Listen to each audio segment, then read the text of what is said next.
the most important thing that came out of this, to me, is the idea that, with a third of the country still talking about, well, there was fraud in the election, I don't think anybody threw that defense up in this impeachment. I hope that we can now bury that lie. If you want to bury the lie of election fraud, then let's investigate it and make it more transparent. Mm-hmm. If people can believe that something was wrong with the election and not be accused of being treasonous, your side did it for 4 years. So nobody's going to bury anything.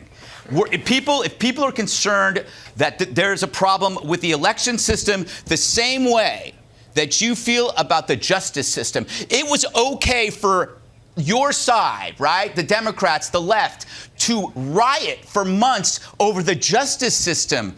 But somebody gets ticked off about the election system, and that's treasonous. Look, it took you want to talk about how the media masters narratives? It took 3 years to finally slay the Fine People hoax, right? And the transcript in full was online for everybody to see. I know. I read it here on the show over a year ago, and that was the big bang of lies, where all the other lies came from. So the media knows what it's doing.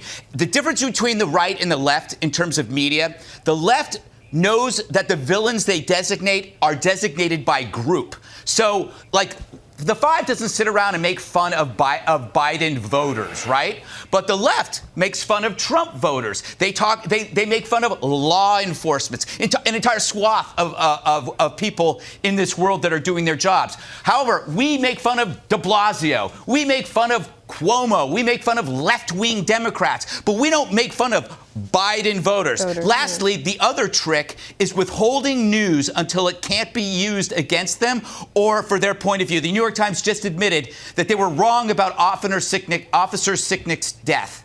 They admitted this, though, when that information no longer could be used in the impeachment. He wasn't killed with a fire extinguisher. We need to find out how the officer died, right?